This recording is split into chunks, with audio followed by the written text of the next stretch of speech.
Hello world, we are members of Enugu Media Village and we are presently at Enugu State House of Assembly complex to interface, interact on accountability and engagement with the members of the Enugu State House of Assembly. Presently in the office of Honourable Chima Obieze, member representing Ezeagu Constituency.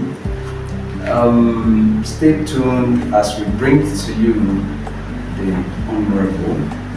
Honourable, it's going to be a pleasure for so many people who is possible there are people from your constituency who may not even know the name of the person representing them. So it will be a pleasure to tell the world your name, the constituency, where that you represent, and what were the major campaign promises to your constituents, and the ones you have fulfilled so far.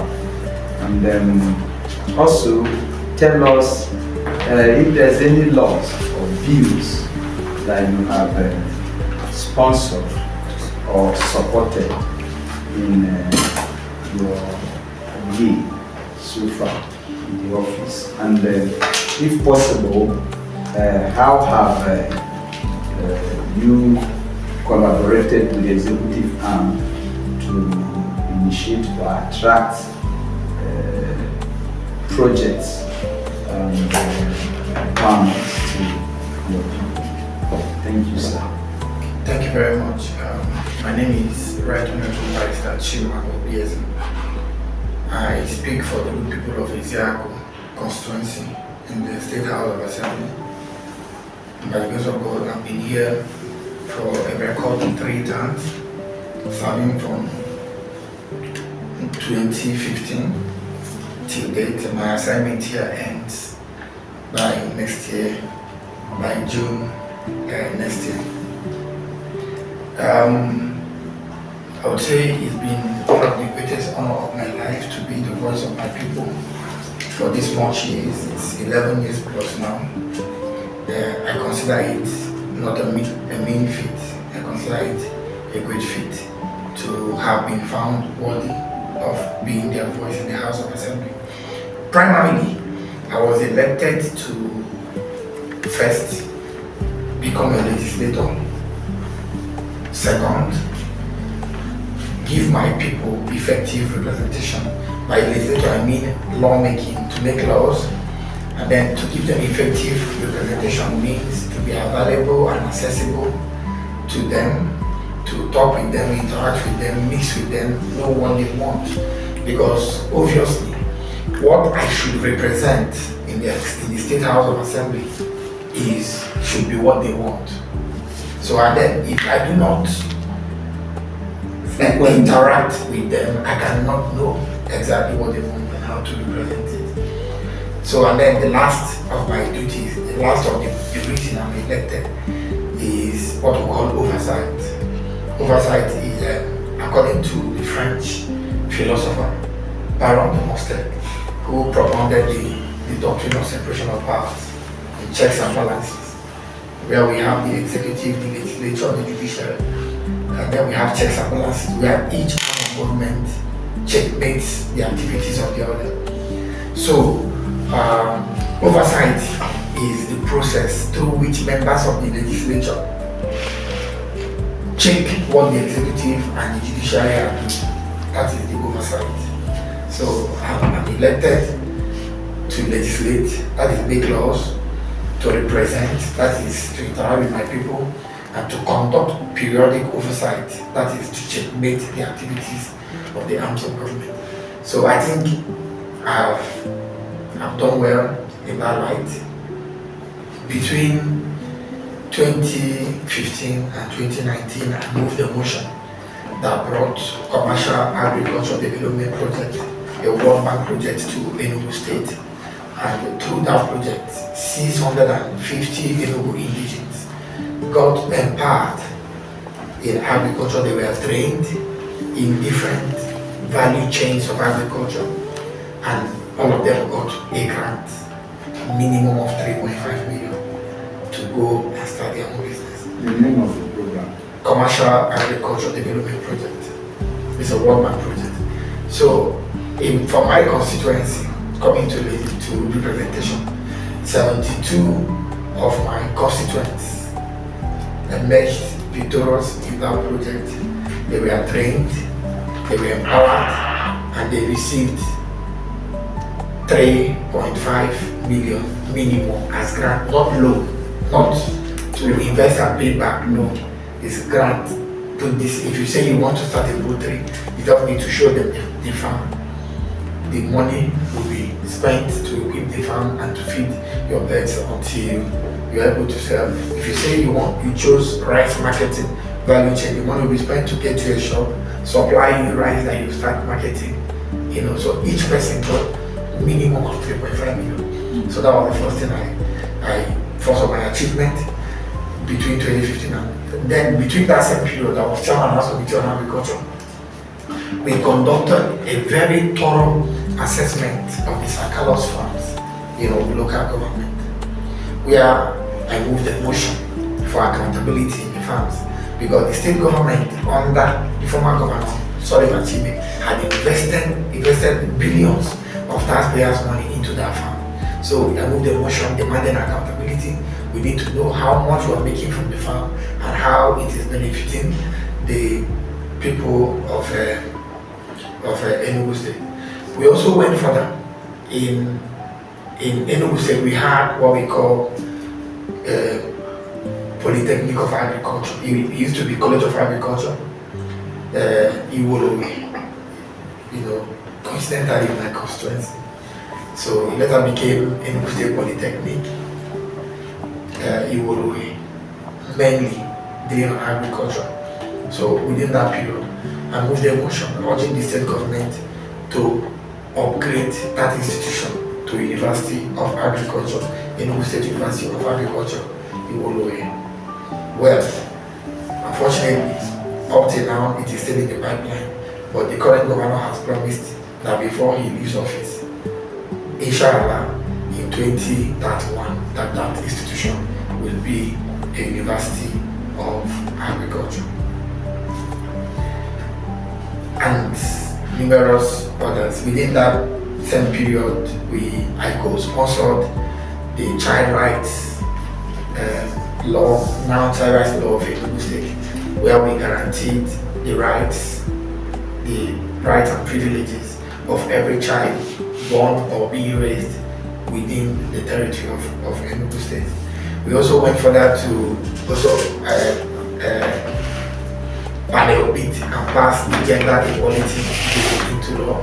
I was one of the greatest proponents of that bill, and I was also one of the greatest critics of that bill, because part of what the bill entails, what is contained in the bill, were things that were antithetical to our societal values as Africans.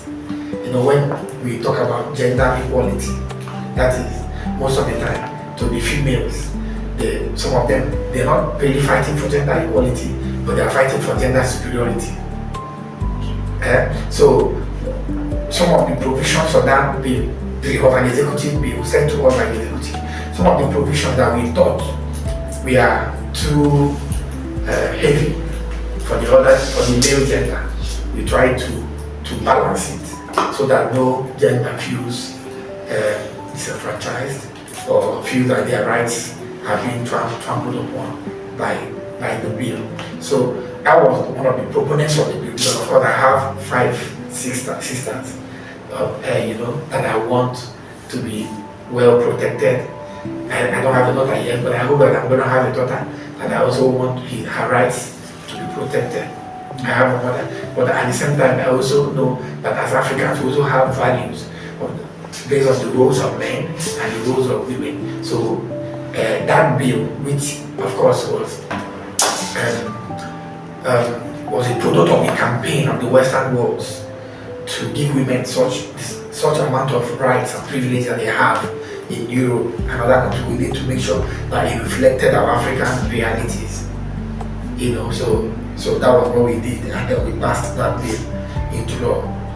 Between 2019 and 2023, I was the chairman House Committee on Works, Lands, Infrastructure and Urban Development. I was also the chairman House Committee on Housing at the same time. So we did a whole lot. I want to start first from the area of oversight. It was a period where we blacklisted 4 contractors. The House of Assembly, through motions sponsored by me, 2 resolutions passed in the floor of the House. I made sure that 4 contractors were blacklisted for delivering poorly on the mandate, on the job that they were given. I also made sure that I sponsored the amendments of a criminal code provision in our criminal code law that says that every action for rape must be brought within 3 months. So what it means is that if someone commits the act of rape and runs away and returns after 3 months, the court will tell you that the prosecution did not come on time. So when I read it, I felt it was wrong. It did not guarantee justice or fairness. So that all over, when you commit a criminal offense, even if it is in the next 10 years, 20 years, you see in America, a man may be in 80 something, and then they will say that when he was 20 something, he committed an abuse, so and so place. If the prosecution are able to prove it, the person will still suffer.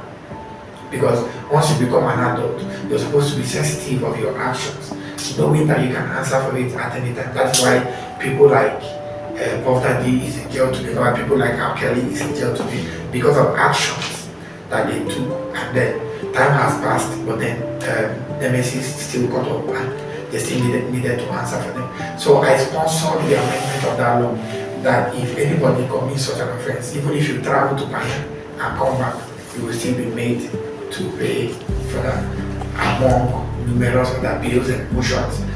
Where we had the issue in Enugu, the massacre of some of our brothers in Enugu, was the one that moved a motion that for the state government to intensify security in our rural areas to ensure that such dastardly act is not repeated in Enugu State.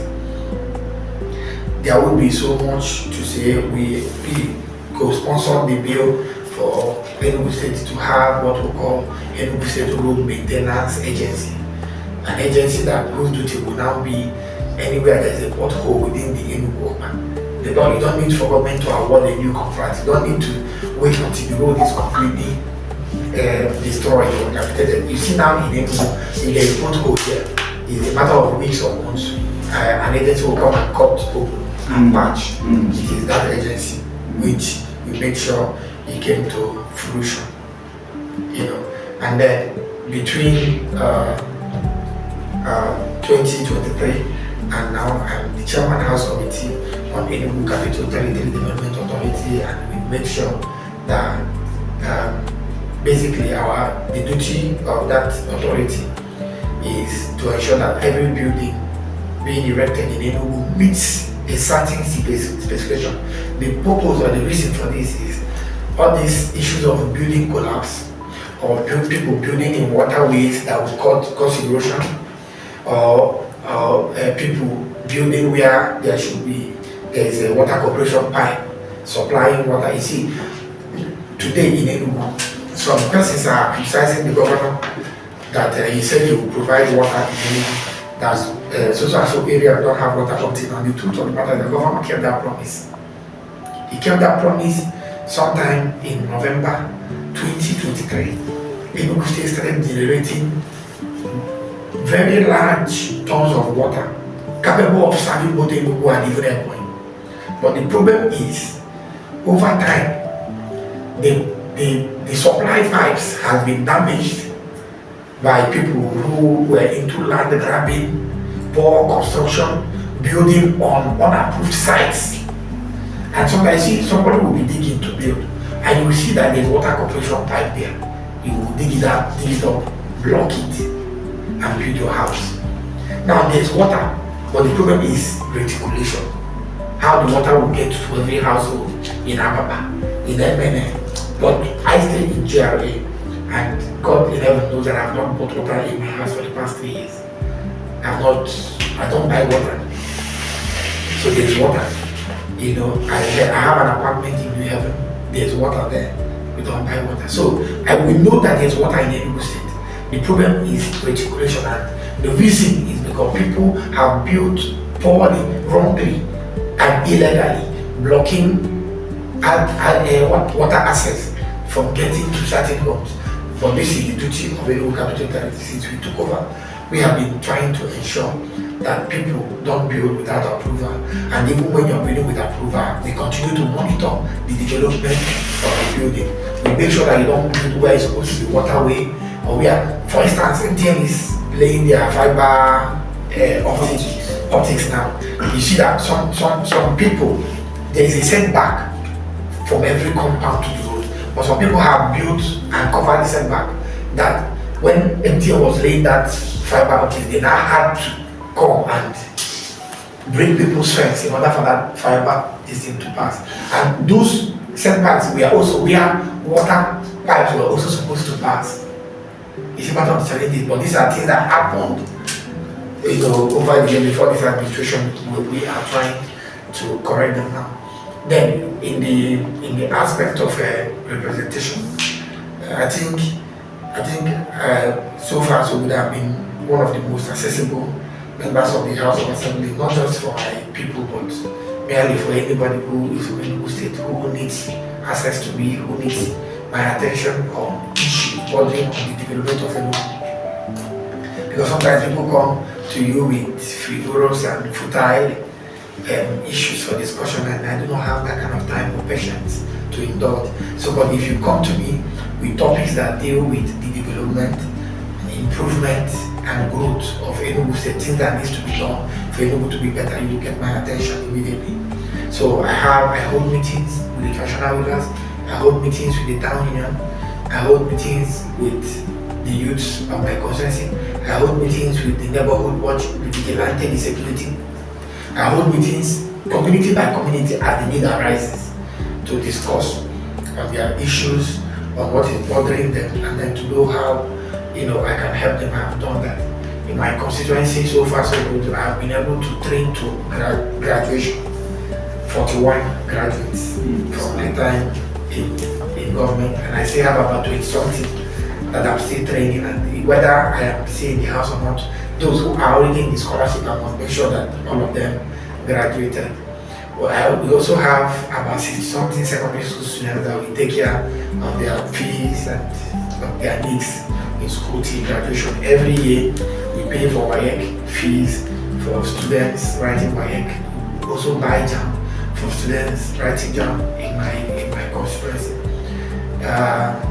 There will be too many for me to mention of things I have done in terms of giving back to my constituents.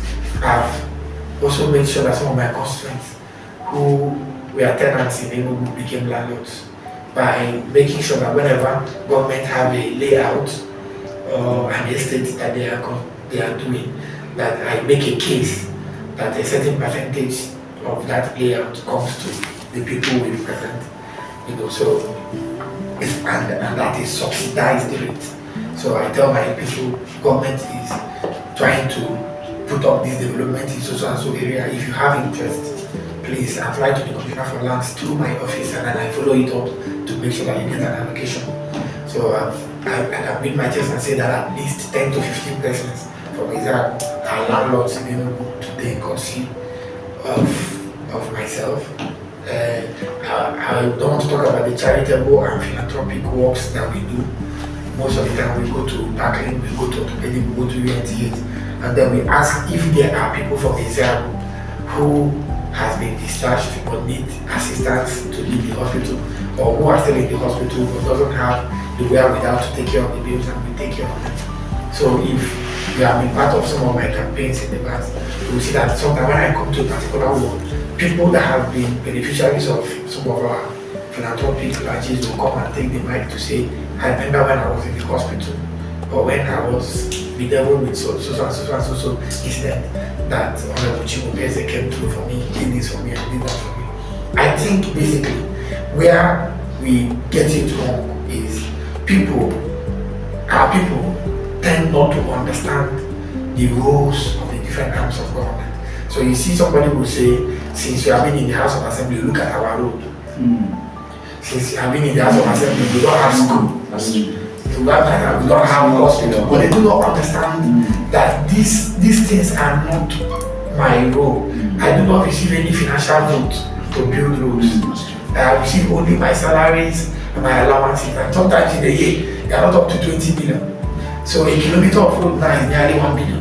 So where would I get the money to do it? So if you sum up all the money I've made from this house, from my 2015 till date, I cannot even do 100 meters of road. So my duty, basically, is to speak for my people. Stand up in the floor of the house and say, Mr. Speaker, honorable colleagues, the plight of the people of Ofoha in Ezeagu, the plight of the people of Enugu in Ezeagu. Mr. Speaker, honorable colleagues, I need to bring that to the attention of the Commissioner for Health, that if you go to Bambuwa, the health center there is fully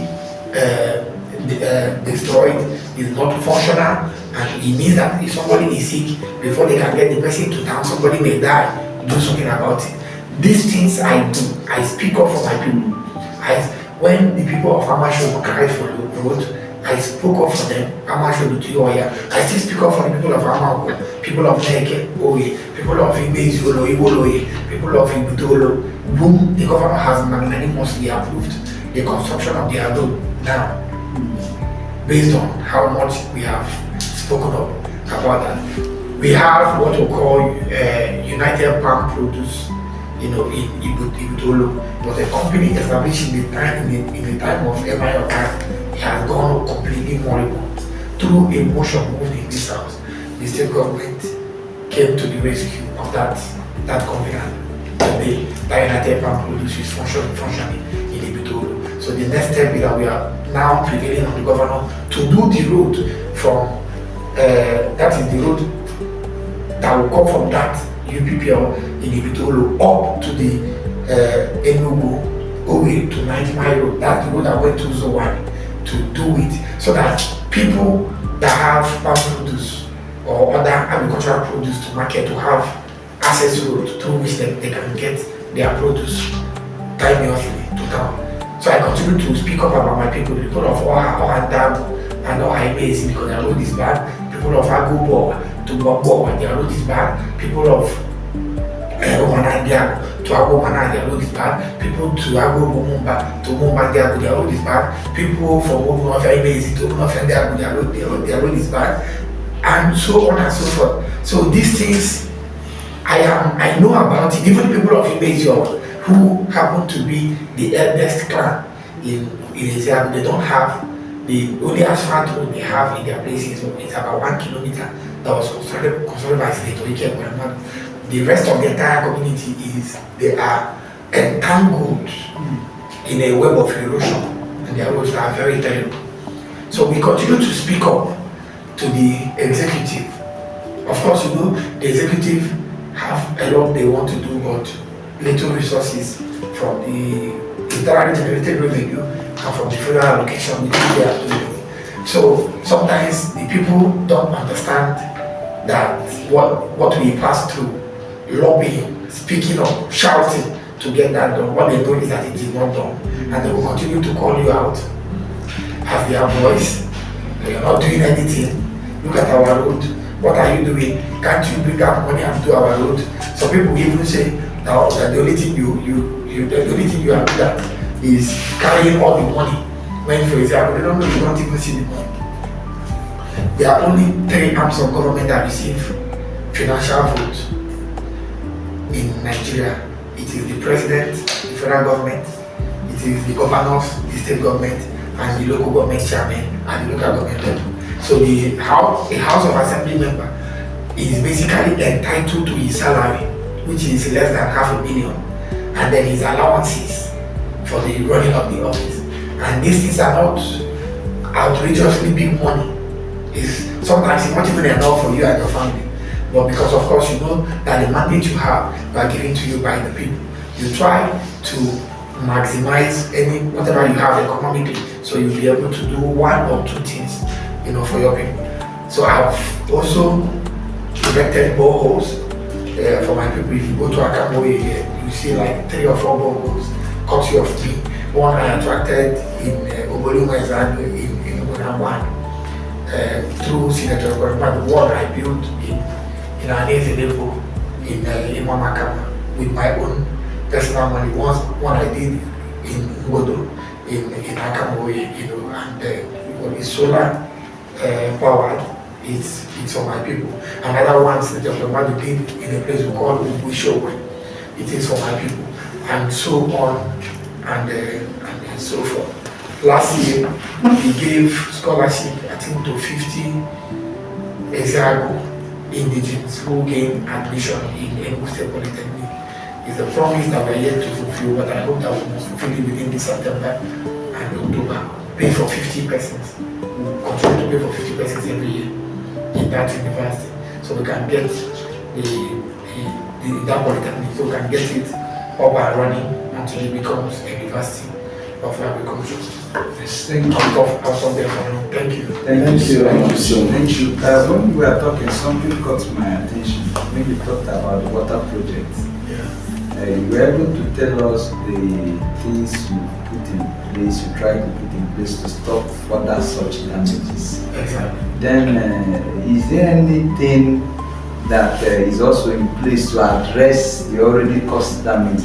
Yeah, so that of course. I concentrated this interview to what is within the premise of my office. Yes. Yeah, the Enugu Water Corporation, of course, the Ministry of Water Resources, it is their duty to make sure that water gets to every doorstep. So what we have done is, from the time I came to Capital Territory, we made sure that every building must have an approval, every building must be checkmated, every development must be checkmated, supervised, to make sure that it is in line with the approved guidelines. And nobody blocks waterway, nobody blocks the setback made for utility pipes, water, electricity, fiber optics, and so on and so forth. So we have done that. But I'm also aware that the state government, through the Water Corporation and the Ministry of Water Resources, they know that the reason water is not getting to every household because of these blockages. They know that it's a problem of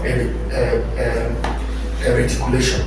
And you can testify that sometimes you will be passing somewhere in you will see where water is gushing out. I know. That water is gushing out because the connectivity to homes has been blocked or damaged somewhere. So when they come, they continue to repair from places to places, and then we hope that because water is one of the basic needs of man, and everybody deserves to have access to clean, potable water.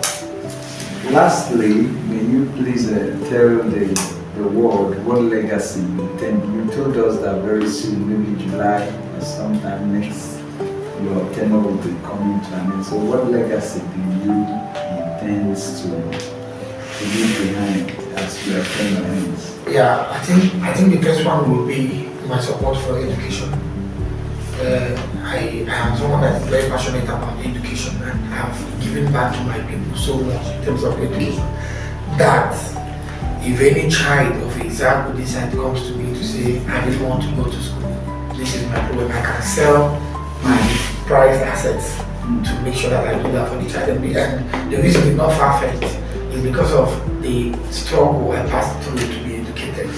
So whenever a child comes to me, I can relate with their story. So I think I have invested so much in education, in Ezeagu, in making sure schools are rebuilt. Thanks to Governor Peter Bana, we have smart schools. So he has, but between 2015 and 2023, I worked together with the former Deputy Governor, Ezeagu, who is from my constituency. We made sure that about 27 school buildings were renovated, and about 11 new, it was supposed to be 12, but the last one was not done. It was approved, but it wasn't executed. So it's 11, like 11 new school buildings were built in Ezeagu within that period. And as I told you, we already have about 41 graduates, that we've trained, and we still have about 20, I think 23 or 24, who are still in school, who we are going to make sure that they graduate, even if I'm out of office. I think that would be one. I've also made use of every time I have to talk to secondary school, tertiary students of the need for them to get proper education, which is the only thing that will guarantee that they are saved from poverty. And I can say it over and over and over again. You see, poverty is not just about having money. There's a certain amount of knowledge you have, it will be impossible for you to be poor. So education is very, very key. So I always advise everybody around me, get educated. Get educated is very, that will be number one. Then number two is that in this House of Assembly, from the time I came into now, I think if I give myself the most vocal member of the House, I'm not evaluating not evaluating my qualities or my, why did I say this? I've been very vocal. I've been remembered for always speaking up on issues that affect Enugu people, speaking up on the issue of landlords, and tenants, and agents, and speaking up on issues of insecurity, speaking up on issues of tax. Not that the state government is overtaxing people, but that there are criminal elements that we are now taking advantage of the tax system to come and tell people pay this one, pay that one, pay this one. So the motion I moved made the state government to change and harmonize the tax in such a way that you know that this is what you are supposed to pay. Somebody will come with any fake receipt and say you have to pay this. So I grew up from the streets. There's hardly any street in Enugu that I have not lived. I was born in Enugu Road.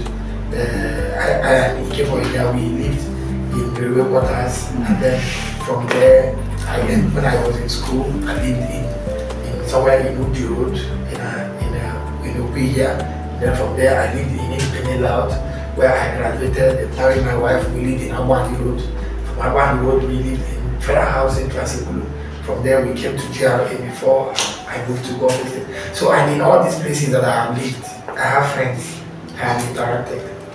So, I think I feel the pulse. I see myself as an all-round Enugu that I've mingled in New Haven, I've mingled in England, I've mingled in Transikulu, I've mingled in Awani Road, I've mingled in Enugu Road, I've mingled in Asata, I've mingled in Ababa. So, I think I know what.